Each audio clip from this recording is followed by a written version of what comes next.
Welcome to Not Milk Never Milk. Subscribe if you're lactose intolerant.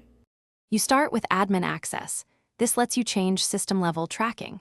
Once ready, open settings, go to network and internet, then data usage.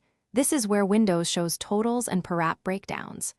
Make sure you identify the active adapter so you clear the right counters and set the connection to metered if you want future reductions.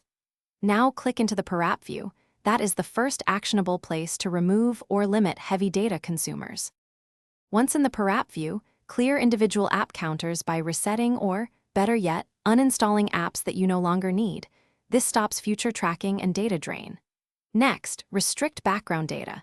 Disable background activity for non-essential apps and make sure large sync tools are set to Wi-Fi only. Also run disk cleanup and clear browser caches in each browser. These free space and reduce repeated downloads. Make these changes deliberately because they affect app behavior and why data drops. You finish by restarting the PC so system services reinitialize and counters reflect your changes.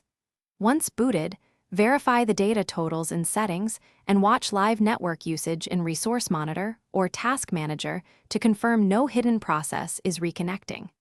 Make sure to enable built-in alerts or install a trusted monitoring tool to receive thresholds. If counters didn't reset, clear the data usage summary file or